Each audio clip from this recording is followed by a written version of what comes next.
আসসালামু আলাইকুম, সবাইকে স্বাগত জানাচ্ছি আমার দেশ পোস্ট এডিটোরিয়ালে। আপনাদের সঙ্গে আছি আমি হুমায়রা নাওচিন। দর্শক, আমাদের আজকের পোস্ট এডিটোরিয়ালটির শিরোনাম মুক্ত সংবাদ মাধ্যম দিবস ও সূচকের উত্তরণ অবনমন। লিখেছেন আমার দেশের যুগ্ম সম্পাদক এম আব্দুল্লাহ। চলুন দর্শক, পোস্ট এডিটোরিয়ালটির বিস্তারিত জেনে নেওয়া যাক। ওয়ার্ল্ড প্রেস ফ্রিডম ডে আক্ষরিক অর্থে বিশ্ব স্বাধীন সংবাদপত্র দিবস, আর ব্যাপক অর্থে বিশ্ব মুক্ত সংবাদ মাধ্যম দিবসও বলা যেতে পারে। যদিও দিনটি বাংলাদেশে মুক্ত গণমাধ্যম দিবস হিসেবে পরিচিতি পেয়েছে। প্রেসের বঙ্গানুবাদ গণমাধ্যম কি করে হয় সেটি প্রশ্ন সাপেক্ষ। এর আগেও একাধিক লেখায় এ বিষয়ে প্রশ্ন তুলে কোনো সমাধান পায়নি, কেউ গ্রহণযোগ্য ব্যাখ্যা দিতে পারেননি। বাংলাদেশ প্রেস কাউন্সিল তার নামে সীমাবদ্ধতার কারণে সংবাদপত্র ছাড়া অন্য কোনো সংবাদ মাধ্যমের বিষয়ে আমলে নিতে পারে না। সে যাই হোক, ৩ মে দিনটি বিশ্বব্যাপী সংবাদ মাধ্যম ও সাংবাদিকতার অবস্থা মূল্যায়নের দিন হিসেবে বর্ণনা করেছে জাতিসংঘের শিক্ষা এবং সংস্কৃতি বিষয়ক সংস্থা ইউনেস্কো। ১৯৯১ সালে ইউনেস্কোর সাধারণ সম্মেলনের ২৬তম অধিবেশনে গৃহীত একটি সুপারিশের উপর ভিত্তি করে ১৯৯৩ সালে জাতিসংঘ সাধারণ পরিষদ মে মাসের ৩ তারিখকে ওয়ার্ল্ড প্রেস ফ্রিডম ডে হিসেবে ঘোষণা করে। এবারের দিনটিতে বিশ্বব্যাপী গণমাধ্যমের স্বাধীনতার ক্রমাগত অবনতির দিকটি বিশেষ গুরুত্ব আরোপ করা হয়েছে। দিনটি পালনের ক্ষেত্রে প্রতিপাদ্য বিষয় নির্ধারণ করা হয়েছে সাংবাদিকের সুরক্ষা, সংবাদ মাধ্যমের বিরুদ্ধে সংগঠিত অপরাধের বিচার এবং নিরাপত্তা নিশ্চিত করা। যদিও জাম্বিয়ার লুসাকায় দিনটি পালন উপলক্ষে যে আন্তর্জাতিক সম্মেলনের আয়োজন করা হয়েছে তার বিষয় নির্ধারণ করা হয়েছে শান্তির ভবিষ্যৎ গঠন। আগামীকাল ৪ মে দুদিন ব্যাপী এই আন্তর্জাতিক সম্মেলন শুরু হবে। মত প্রকাশের স্বাধীনতাকে পুনর্নিশ্চিত করা এবং ভবিষ্যতের জন্য তথ্য ইকোসিস্টেম শক্তিশালী করার বাস্তবসম্মত উপায় নিয়ে সাংবাদিকতা, প্রযুক্তি ও মানবাধিকার কর্মীদের একত্র করার একটি গুরুত্বপূর্ণ মুহূর্ত হিসেবে বিবেচনা করা হচ্ছে লুসাকা সম্মেলনে। সাংবাদিকতা, প্রযুক্তি, নাগরিক পরিসর এবং মানবাধিকারের মধ্যকার সীমারেখাগুলো একে অন্যের সঙ্গে ক্রমেই জড়িয়ে পড়ার বিষয়টিকে সম্মেলনে গুরুত্ব দেওয়া হবে বলে জানানো হয়েছে। বিশ্ব মুক্ত সংবাদ মাধ্যম দিবসে জাতিসংঘ মহাসচিব অ্যান্তোনিও গুতেরেস যে বার্তা দিয়েছেন তাতে বিশ্বব্যাপী সাংবাদিকতা ও সাংবাদিকদের ভয়াবহ দুরবস্থা ফুটে উঠেছে। মহাসচিব তার বার্তায় যুদ্ধের প্রথম বলি হয় সত্য এ বাস্তবতা তুলে ধরে বলেছেন, শুধু যুদ্ধেই নয়, যেসব সাংবাদিক সত্য তুলে ধরতে চান তারা প্রায় ক্ষমতাবানদের ভয়ে ভীত থাকেন এবং বলি হয়ে থাকেন। সারা বিশ্বের সংবাদ মাধ্যম কর্মীরা সেন্সরশিপ, নজরদারি, আইনি হয়রানি, এমনকি মৃত্যু ঝুঁকির মধ্যে কাজ করছেন বলেও উল্লেখ করেন বিশ্ব সংস্থার মহাসচিব। সাম্প্রতিক বছরগুলোয় যুদ্ধক্ষেত্রে নিহত সাংবাদিকদের সংখ্যার ব্যাপকতা এবং সংবাদ কর্মীদের বিরুদ্ধে সংগঠিত অপরাধের ৮৫%ই তদন্তহীন ও শাস্তিহীন থেকে যায় বলে উল্লেখ করে তিনি বলেন, এটি অগ্রহণযোগ্য মাত্র দায় মুক্তি।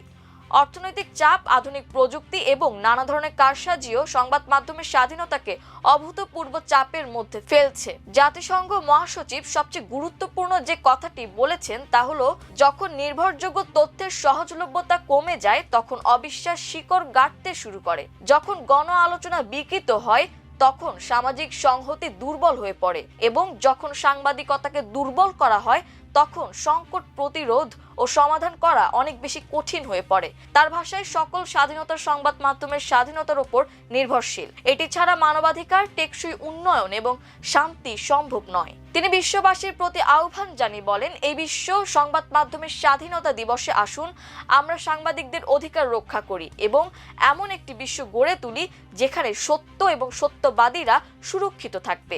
সংবাদ মাধ্যমের স্বাধীনতার প্রতি শ্রদ্ধা দেখানোর ব্যাপারে অঙ্গীকারবদ্ধ জাতিসংঘের সদস্য দেশগুলোয় বিশ্ব মুক্ত সংবাদ মাধ্যম দিবস পালনের উপর জোর দিয়ে থাকে ইউনেস্কো।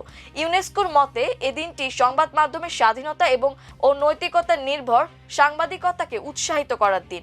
আবার স্বাধীন, বস্তুনিষ্ঠ ও অনুসন্ধানী সাংবাদিকতার পেছনে ছুটতে গিয়ে বিশ্বব্যাপী যেসব অকুতভয় সাংবাদিক জীবন দিয়েছে তাদের স্মরণ করার দিনও 3 মে। প্রতি বছর এই দিনটিতে সংবাদ মাধ্যমের স্বাধীনতার মৌলিক নীতিগুলো স্মরণ করিয়ে দেওয়া হয়। বিশ্বজুড়ে সংবাদ মাধ্যমের স্বাধীনতার মূল্যায়ন করা হয়। পাশাপাশি মুক্ত সাংবাদিকতার ওপর আক্রমণ থেকে রক্ষা করতে এবং নীতিনিষ্ঠ সাংবাদিকতা করতে গিয়ে প্রাণ হারিয়েছেন এমন সাংবাদিকদের প্রতি শ্রদ্ধা জানানোর কথা বলা হয় ইউনেস্কোর ঘোষণায়। এদিনের মূল কথা হচ্ছে সংবাদ মাধ্যম এবং মত প্রকাশের টেকসই স্বাধীনতা। পারস্পরিক বোঝাপড়ার মাধ্যমে এই স্বাধীনতাকে সুসংহত করার ওপর জোর দেওয়া হয় এই দিনটিতে।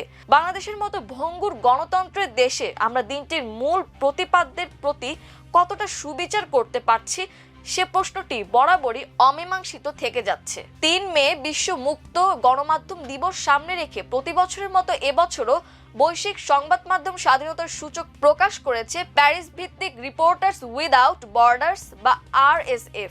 এবার গণমাধ্যমের স্বাধীনতার সূচকে বাংলাদেশের 3 ধাপ অবনতি হয়েছে। বিশ্বের 180টি দেশের মধ্যে বাংলাদেশের অবস্থান 152তম। গত বছর এই অবস্থান ছিল 149তম। অবশ্য তার আগের বছর 2024 সালে বাংলাদেশের অবস্থান ছিল 165তম। এবারের তালিকায় বাংলাদেশের প্রতিবেশী দেশগুলোর মধ্যে ভারত 157তম স্থানে ও পাকিস্তান 153তম স্থানে রয়েছে। দুটি দেশই বাংলাদেশের পেছনে রয়েছে। এটি আত্মতুষ্টির একটি অবলম্বন হতে পারে। RSF এর তথ্য অনুযায়ী সারা বিশ্বেই সংবাদপত্র স্বাধীনতা গত 25 বছরের মধ্যে সর্বনিম্ন পর্যায়ে পৌঁছেছে। বিশ্ব সংবাদপত্রের স্বাধীনতার সূচকের ইতিহাসে প্রথমবারের মতো অর্ধেকেরও বেশি দেশ কঠিন অথবা অত্যন্ত উদ্বেগজনক পর্যায়ে যুক্ত হয়েছে। সংগঠনটি বলেছে গত 25 বছরের মধ্যে সূচকে অন্তর্ভুক্ত 180টি দেশ ও অঞ্চলের গড় স্কোর এর আগে কখনো এত নিচে নামেনি। RSF তাদের বিশ্লেষণে বলছে 2001 সাল থেকে ক্রমেই কড়াকড়ি হয়ে ওঠা আইনি ব্যবস্থার বিস্তার, বিশেষ করে জাতীয় নিরাপত্তা নীতির সঙ্গে যুক্ত আইনগুলো ধীরে ধীরে তথ্য জানার অধিকারকে ক্ষয় করে যাচ্ছে। এমনকি গণতান্ত্রিক দেশগুলোতেও এটা ঘটছে। এবারের সূচকের উল্লেখযোগ্য দিক হচ্ছে আমেরিকা মহাদেশে পরিস্থিতির উল্লেখযোগ্য পরিবর্তন হয়েছে। যুক্তরাষ্ট্র 7 ধাপ নেমে গেছে ও লাতিন আমেরিকার বেশ কয়েকটি দেশ সহিংসতা ও দমনপীড়নের আরো গভীর চক্রে ঢুকে পড়েছে। বাংলাদেশের 3 ধাপ অবনতির কারণ বিশ্লেষণে RSF এর প্রতিবেদনে কিছু নতুন বিষয় উঠে এসেছে। প্রতিবেদনে বলা হয়েছে দেশের প্রধান 2 রাষ্ট্রীয় সংবাদ মাধ্যম বাংলাদেশ টেলিভিশন ও বাংলাদেশ বেতার কোনো ধরনের সম্পাদকীয় স্বাধীনতা নেই। তারা সরকারি প্রচার যন্ত্র হিসেবে কাজ করে। রাষ্ট্রায়ত্ত সংবাদ সংস্থা বাসসের অবস্থাও একই। এখানে RSF এর কিছুটা তথ্য ঘাটতি থাকতে পারে, কারণ রাষ্ট্র টেলিভিশন BTV আগের বছরগুলোর তুলনায় কিছুটা বাড়তি স্বাধীনতা ভোগ করেছে 24-এর গণ অভ্যুত্থানের পর। BTV নিউজ নামে নতুন চ্যানেল চালু করে কিছুটা হলেও পেশাদারি মনোভাব নিয়ে সংবাদ পরিবেশন করতে দেখা যাচ্ছে। BTVর টক শোতে সরকারের সমালোচনা করার নজিরও স্থাপিত হয়েছে প্রথমবারের মতো। সরকারের প্রধানমন্ত্রী ও মন্ত্রী বা অন্তর্বর্তী সরকারের প্রধান উপদেষ্টা এবং উপদেষ্টা ছাড়াও ক্ষমতার বাইরের রাজনৈতিক দলগুলোর খবর অতীতের যে কোনো সময়ের চেয়ে অধিক প্রচার করে BTV ও বাংলাদেশ সংবাদ সংস্থা। সূচক নির্ধারণে এর প্রতিফলন ঘটেছে বলে মনে হয় না। বিগত সরকার BTVর একটি সংবাদ বুলেটিন বেসরকারি টেলিভিশনগুলোয় প্রচার বাধ্যতামূলক করেছিল।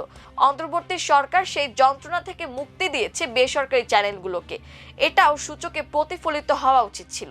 RSF বিগত ফ্যাসিবাদী শাসনে সংবাদ মাধ্যম কঠোরভাবে নিয়ন্ত্রণের বিষয়টি তাদের রিপোর্টে তুলে ধরেছে। বলেছে 2009 থেকে 2024 সাল পর্যন্ত শেখ হাসিনা সরকারের সময় সেন্সরশিপ, সাইবার হয়রানি, সামরিক গোয়েন্দা সংস্থার চাপ, বিচারিক হয়রানি, দমনপীড়নমূলক আইন ও পুলিশের সহিংসতার মুখে সাংবাদিকতা চরম বাধাগ্রস্ত হয়েছে।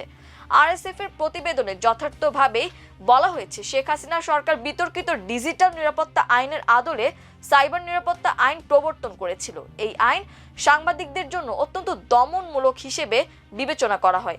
এর মাধ্যমে আইন শৃঙ্খলা রক্ষাকারী বাহিনীকে কোনো ধরনের পরোয়ানা ছাড়াই তল্লাশি ও গ্রেফতার, ইলেকট্রনিক সরঞ্জাম জব্দ এবং সোর্সের গোপনীয়তা লঙ্ঘনের সুযোগ দেয়। এমন পরিবেশে সম্পাদকরা প্রায়ই সেলফ সেন্সরশিপ বা নিজেদের লেখায় নিজেরা কাজই চালাতে বাধ্য হন। প্রতিবেদনে বাংলাদেশের সাংবাদিকতায় পরাধীনতার আসল রোগও ধরা পড়েছে। স্বাধীন সাংবাদিকতার অন্তরায় হিসেবে অর্থনৈতিক প্রেক্ষাপট তুলে ধরে বলা হয়েছে বেসরকারি খাতের অধিকাংশ বড় সংবাদ মাধ্যম এখন গুটিকায় বড় ব্যবসায়ীর মালিকানায়। তারা সংবাদ মাধ্যমকে প্রভাব খাটানোর হাতিয়ার ও মুনাফার হাতিয়ার হিসেবে দেখেন। ফলে সম্পাদকীয় স্বাধীনতার চেয়ে সরকারের সঙ্গে সুসম্পর্ক রাখাকেই তারা বেশি গুরুত্ব দেন। আরএসএফ এর প্রতিবেদনটিতে চোখ বুলিয়ে সবচেয়ে তাৎপর্যপূর্ণ প্রাসঙ্গিক মনে হয়েছে সংগঠনটির সম্পাদকীয় পরিচালক অ্যান বোকানদের বিশ্লেষণ। তার সঙ্গে দ্বিমত করার কোনো সুযোগ নেই। তিনি বলেছেন, তথ্যের অধিকারের ওপর হামলা এখন আগের চেয়ে অনেক বেশি বৈচিত্র্যপূর্ণ ও সূক্ষ্ম উপায়ে হচ্ছে। যারা এসব ঘটাচ্ছে তারা এখন আর কোনো রাগঢাক করছে না। বোকান্দে বিশ্বজুড়ে গণমাধ্যমের স্বাধীনতা কমে যাওয়ার পেছনে কয়েকটি প্রধান কারণ চিহ্নিত করেছেন। এর মধ্যে রয়েছে স্বৈরাচারী শাসন ব্যবস্থা, অযোগ্য রাজনৈতিক শক্তি, লুটেরা অর্থনৈতিক গোষ্ঠী এবং অনিয়ন্ত্রিত অনলাইন মাধ্যম। প্রসঙ্গত উল্লেখ করা দরকার, 2009 সালে শেখ হাসিনার নেতৃত্বে আওয়ামী লীগ সরকার যখন ক্ষমতায় বসে তখন বিশ্ব মুক্ত সংবাদ মাধ্যম সূচকে বাংলাদেশের অবস্থান ছিল 121তম। কিন্তু প্রায় 16 বছরের মাথায় গণঅভ্যুত্থানে শেখ হাসিনার বিদায়ের বছর 2024 সালে তা 44 ধাপ অবনতি ঘটে 165তম স্থানে নেমে যায়। শেখ হাসিনার গুম, খুন, নিপীড়ন, নির্যাতনের শাসনে সাংবাদিক ও সংবাদ মাধ্যমের জন্য ছিল এক কালো অধ্যায়। 59 সাংবাদিক খুনের শিকার হয়েছেন তার 1.5 দশকের শাসনে। সাগর রুনির দম্পতি সহ খুন হওয়া সাংবাদিকদের অধিকাংশের পরিবার বিচার পায়নি। খুনিরা রয়ে গেছে ধরাছোঁয়ার বাইরে। ভিন্ন মতের সংবাদপত্র, টেলিভিশন গায়ের জোরে বন্ধ করে দেওয়া হয়। একই সময়ে প্রতি মাসে গড়ে 25 থেকে 30 জন সাংবাদিক হামলা, মামলা, নির্যাতন ও নানা কিসিমের হয়রানির শিকার হয়েছেন। 2024 সালের আগস্টে শেখ হাসিনা সরকারের পতনের পর ডক্টর মোহাম্মদ ইউনূসের 1.5 বছরের অন্তর্বর্তী শাসনে সাংবাদিকরা অবারিত স্বাধীনতা ভোগ করেছেন। 2025 সালের মুক্ত গণমাধ্যম সূচকে বাংলাদেশ একসঙ্গে 16 ধাপ এগিয়ে 149তম স্থানে উঠে এসেছিল। সরকারের সমালোচনার জন্য অন্তর্বর্তী শাসনে কোনো সাংবাদিক নিপীড়নের শিকার হননি। তবে বিভিন্ন সামাজিক অপশক্তির দ্বারা আক্রান্ত হওয়ার ঘটনা থেমে থাকেনি। ফ্যাসিবাদী শাসনে ক্ষমতার অপব্যবহার, দুর্নীতি সহ নানা অপরাধে অনেক সাংবাদিক হত্যা ও হত্যায় উস্কানির মামলায় আসামি হয়েছেন। এসব মামলায় আনা অভিযোগের যথার্থতা নিয়ে গুরুতর প্রশ্ন আছে। অভ্যুত্থান পরবর্তী সময়ে করা মামলাগুলো হয়েছে সংক্ষুব্ধ ব্যক্তিদের পক্ষ থেকে। সরকারের কোনো সম্পৃক্ততা ছিল না। শেখ হাসিনার প্রতি অতিশয় অনুরক্ত ও মাত্রাতিরিক্ত তেলবাজিতে নিন্দিত 4 সাংবাদিক দেশ থেকে পালিয়ে যাওয়ার সময় সীমান্তের কাছে এবং এয়ারপোর্টে আটক হয়ে এখনো জেলে আছেন। সাংবাদিকতার বাইরে বাড়াবাড়ি পর্যায়ের পলিটিক্যাল অ্যাক্টিভিজম করতে গিয়ে জুলাই যোদ্ধাদের দাবির মুখে 3 জন সিনিয়র সাংবাদিক ডক্টর ইউনূস সরকারের সময় গ্রেফতার হয়েছেন। কয়েক মাস জেল খাটার পর তারা জামিনে মুক্তিও পেয়েছেন। বর্তমানে জেলে থাকা এবং মুক্তি পাওয়া সাংবাদিকদের অনেকের বিরুদ্ধে বিপুল অবৈধ সম্পদ অর্জনের প্রমাণ পেয়ে দুদক মামলা করেছে। অন্যদিকে সরকার হটানো ষড়যন্ত্রের এক বিতর্কিত প্রশ্নবিদ্ধ মামলায় জাতীয় প্রেস ক্লাবের সাবেক সভাপতি শওকত মাহমুদ গ্রেফতার হয়ে এখনো জেলে আছেন, যদিও তার বিষয়টি সেভাবে আলোচনায় আসছে না। ডক্টর ইউনূসের আমলে সংগঠিত এই ঘটনাগুলো সম্ভবত সদ্য প্রকাশিত সূচকে 3 ধাপ অবনমনে ভূমিকা রেখেছে। এবারে অবনতির পরও আওয়ামী লীগ আমলের চেয়ে 13 ধাপ এগিয়ে রয়েছে বাংলাদেশ। এটাও ঠিক যে সরকার পরিবর্তন হয়, কিন্তু সাংবাদিক নিপীড়ন বন্ধ হয় না। বর্তমান সরকারের সময়েও সাংবাদিকরা পেশাগত দায়িত্ব পালনে বাধার সম্মুখীন হচ্ছেন, আক্রান্তও হচ্ছেন। গত মাসেই ঢাকা বিশ্ববিদ্যালয়ে 2 দিনে 16 সাংবাদিক হামলার শিকার হয়েছেন। অভিযোগ সরকারি দলের ছাত্র সংগঠনের নেতা কর্মীদের বিরুদ্ধে। এছাড়া দেশের বিভিন্ন এলাকায় সাংবাদিকদের ওপর হামলার ঘটনা ঘটছে নিয়মিত বিরতিতে। এভাবে চলতে থাকলে 2027 সালের বিশ্ব মুক্ত সংবাদ মাধ্যম দিবসের আগে আরএসএফ যে সূচক প্রকাশ করবে তাতে বড় ধরনের অবনতির আশঙ্কা প্রবল হবে। বিএনপি সংবাদ মাধ্যম ও সাংবাদিকদের সুহৃদ এবং অবাধ স্বাধীনতায় বিশ্বাসী দল হিসেবে পরিচিত। শহীদ জিয়া ও খালেদা জিয়া বাংলাদেশের সংবাদপত্র তথা সংবাদ মাধ্যমের বিকাশে গুরুত্বপূর্ণ ভূমিকা রেখেছেন। কিন্তু এবার ক্ষমতায় আসার পর দলটির কোনো নেতাকর্মী এমনকি মন্ত্রিসভার কিছু সদস্যের অসহিষ্ণু মনোভাব এরই মধ্যে পরিলক্ষিত হচ্ছে। তুচ্ছ ঘটনায় তারা সাংবাদিক ও সংবাদ মাধ্যমকে টার্গেট করছেন। সংবাদপত্রে সরকারি ক্রোড় পত্রকে হাতিয়ার বানানোর পুরনো প্রবণতা বর্তমান সরকারের অনেকের মধ্যে দেখা যাচ্ছে, যা অনভিপ্রেত ও খুবই উদ্বেগজনক। ফ্যাসিবাদী হাসিনার জুতোতে পা ঢোকালে বিএনপির উদার গণতান্ত্রিক ও ভিন্নমত সহিষ্ণু ঐতিহ্য প্রশ্নের মুখে পড়বে। সরকারকে যেমন সংবাদ মাধ্যমের স্বাধীনতা ও সাংবাদিকদের সুরক্ষার অঙ্গীকার রক্ষা করতে হবে, তেমনি সাংবাদিকদেরও পেশাদারি মনোভাব নিয়ে কাজ করতে হবে। সাম্প্রতিক সময়ে দেখা যাচ্ছে পেশাদারিত্বের সঙ্গে আপোষ করে মাল্টিমিডিয়া সাংবাদিকতায় যুক্ত অনেক তরুণ সংবাদকর্মী খুব বেশি ঝুঁকি নিচ্ছেন। সহিংস পরিবেশে নিজের নিরাপত্তার বিষয়টি গৌণ করে যারা কাজ করেন তারা বিভিন্ন পক্ষ থেকেই আক্রান্ত হওয়ার ঘটনা ঘটছে। বিশ্ব মুক্ত সংবাদ মাধ্যম দিবসে আমাদের করণীয় নির্ধারণের সময় এসেছে। স্বাধীন সাংবাদিকতার অন্তরায় কিছু কালা কানুন থেকে এরই মধ্যে মুক্তি মিলেছে। ডিজিটাল জাল থেকে মুক্তির পথ সন্ধানের পাশাপাশি বাংলাদেশের সাংবাদিকতা ও সংবাদ মাধ্যম নিয়ন্ত্রণ এবং ভীতির পরিবেশ সৃষ্টিকারী আরও যেসব কালা কানুন রয়েছে এর অক্টোপাস থেকে মুক্তির পথ বের করতেই হবে। তা করতে হবে ঐক্যবদ্ধ সংগ্রাম ও লড়াইয়ের মাধ্যমে। বিশেষত সাংবাদিকদের অপরাধী বানানোর জাতীয় ও বৈশ্বিক প্রবণতা বন্ধে গণতান্ত্রিক সরকার ও নাগরিকদের আরও স্পষ্ট ও বলিষ্ঠ ভূমিকা কাম্য। সাংবাদিকদের নিরাপত্তার সুনির্দিষ্ট নিশ্চয়তা এবং অপরাধীদের বিরুদ্ধে কার্যকর শাস্তিমূলক ব্যবস্থা নিয়ে বিচারহীনতার সংস্কৃতি থেকে বেরিয়ে আসার ওপর জোর দেওয়া বাঞ্ছনীয়। দর্শক, এই ছিল আমার দেশ পোস্ট এডিটোরিয়ালে। এতক্ষণ আমাদের সঙ্গে থাকার জন্য অসংখ্য ধন্যবাদ। আল্লাহ হাফেজ।